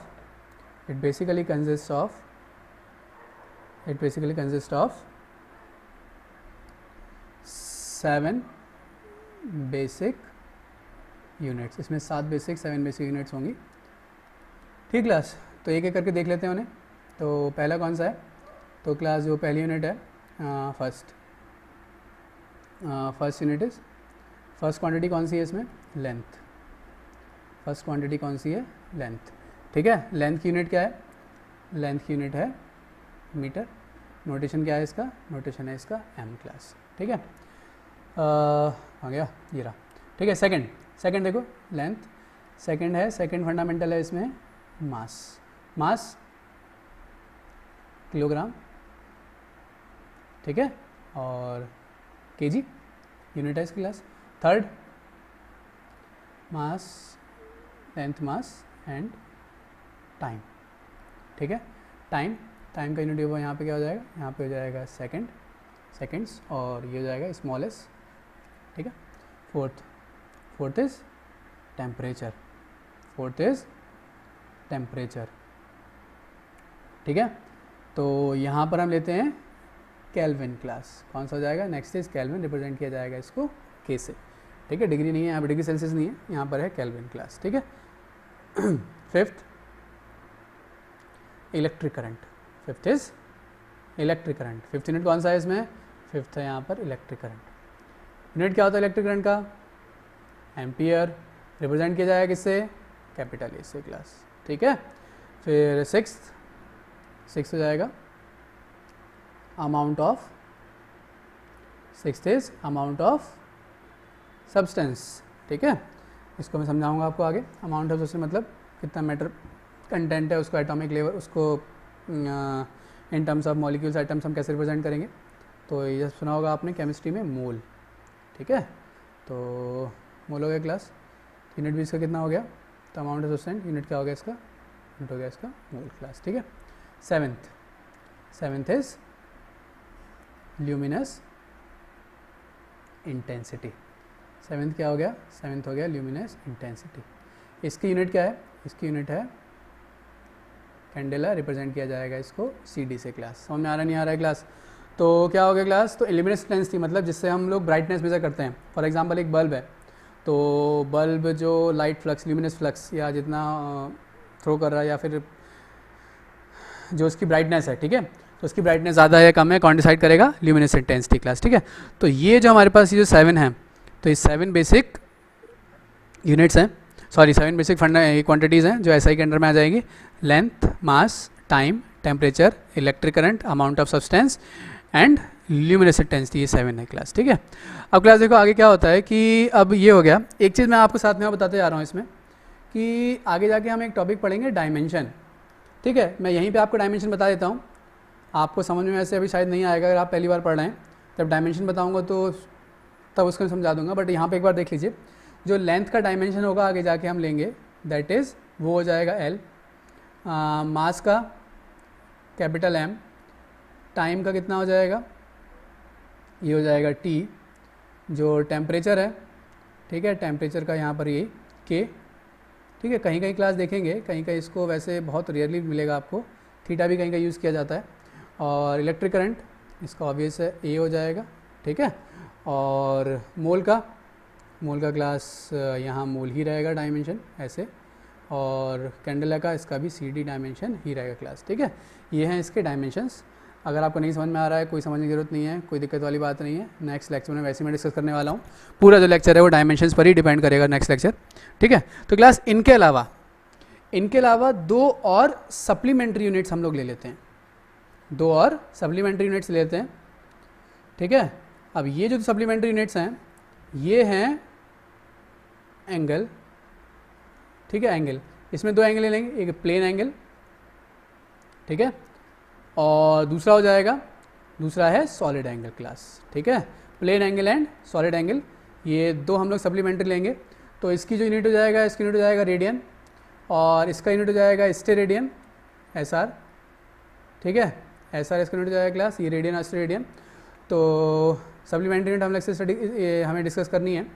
तो प्लेन एंगल हो गया रेडियन, और सॉलिड एंगल क्या हो गया यहाँ पर स्टेरेडियन, इसको रिप्रेजेंट किया जाता है वही हम लोग का रेडियन से लिखेंगे इसको एस आर से, ठीक है। क्लास समझ में आ रहा है आपको। तो ये सप्लीमेंट्री 2 यूनिट्स और हैं।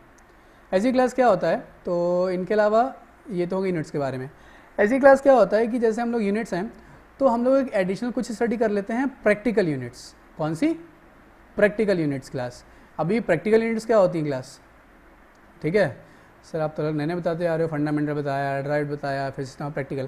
क्लास प्रैक्टिकल क्या होंगी, कई बार क्या होता है कि कुछ ऐसी यूनिट्स होती हैं जो कन्वेंशनली हम लोग बहुत पहले से यूज़ करते हुए आ रहे हैं, या हम लोग किसी स्पेसिफिक पर्पज़ के लिए, किसी स्पेसिफिक स्टडी के लिए हम उसको यूज़ करते हैं, बट रियल लाइफ में हम उसको, सॉरी रियल कह रहा हूँ, या फिर मतलब फ्रिक्वेंटली हम उसको यूज़ करते जाते हैं, बट मैं कैसे बताऊँ, हाँ देखिए, जैसे हम लोग मतलब फ्रिक्वेंटली उसको यूज़ तो कर रहे हैं, बट वो कहीं सिस्टम में या फिर ऊपर जो बोला जाए वहाँ पर कहीं डिस्क्राइब नहीं है। फॉर एग्जाम्पल जैसे आपने देखा होगा कई बार जो लेंथ है, लेंथ की यूनिट हम लोग ले लेते हैं माइल, बट क्लास देखा जाए ऊपर सिस्टम में माइल कहीं भी डिस्क्राइब नहीं है। तो माइल क्लास क्या है, हम लोग फ्रिक्वेंटली यूज़ तो कर रहे हैं, बट ये यहाँ पर कहीं ये क्लासिफाइड नहीं है इसमें। तो ये क्या हो गया क्लास, ये हो गया प्रैक्टिकल यूनिट हो गया क्लास, ठीक है। ऐसे जो पावर है, ठीक है, तो पावर है, तो जो हम लोग मशीन्स होती हैं उसकी पावर के लिए हम लोग यूज़ करते हैं हॉर्स पावर, HP, ठीक है। तो क्लास हम लोग हॉर्स पावर यूज़ करते हैं। तो हॉर्स पावर क्या है क्लास, प्रैक्टिकल यूनिट है, फ्रिक्वेंटली हम उसको यूज़ तो करते हैं, ठीक है, बट वो इसमें क्लासिफाइड नहीं है।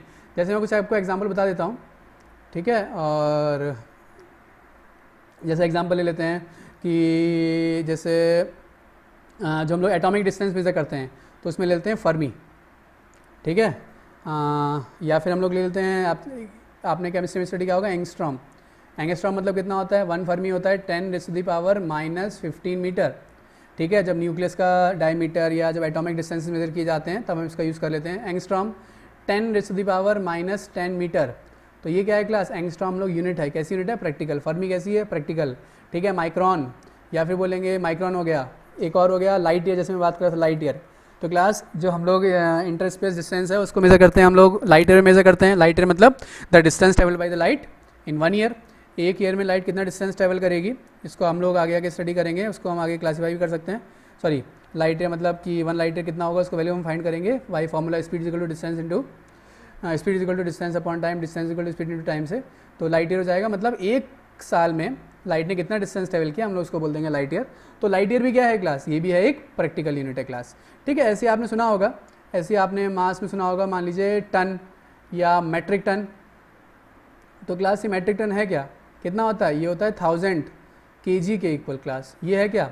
तो क्लास ये है एक प्रैक्टिकल यूनिट क्लास। इस तरीके से हम लोग बात क्लास सुना होगा आपने यूनिट क्विंटल, ठीक है, यूनिट सुना होगा आपने क्विंटल। तो क्विंटल कितना होता है, ये होता है 100 kg के equal, 1 quintal equal to 100 kg class, ठीक है। तो ये है क्या, ये सारी क्या है क्लास, प्रैक्टिकल यूनिट्स हैं क्लास। समझ में आ रहा है आपको? ठीक, क्लास कोई दिक्कत तो नहीं आ रही यहाँ तक? तो देख लीजिए एक बार पूरा, ठीक है। अगर आपको समझ में नहीं आ रहा तो पीछे आप वापस आके प्ले पॉज करके आप इसको देख सकते हैं। ठीक क्लास, तो ये था अबाउट द यूनिट सिस्टम, कितने टाइप्स की यूनिट होती हैं, प्रैक्टिकल यूनिट्स क्या होती हैं, ये सब हमने डिस्कस किया क्लास यहाँ पर। अब क्लास जो नेक्स्ट लेक्चर होगा, नेक्स्ट लेक्चर में स्टडी करेंगे about dimensions class, dimensions and it's applications.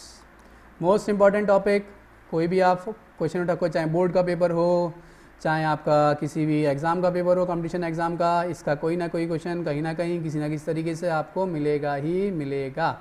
ठीक है क्लास, तो काफ़ी इंपॉर्टेंट लेक्चर है। अगर आपको पिछले लेक्चर में कोई भी दिक्कत आ रही हो तो आप मेरे को बोल दीजिएगा, मैं आपको रेक्टिफाई कर दूंगा उस चीज़ को, मैं समझा दूंगा। ठीक है क्लास, तो यहाँ तक था आज का लेक्चर। नेक्स्ट लेक्चर में डिस्कस करेंगे about the dimension applications. Okay class, चलिए थैंक यू, मिलते हैं नेक्स्ट लेक्चर में, है ना। चलिए, thank you very much class, bye.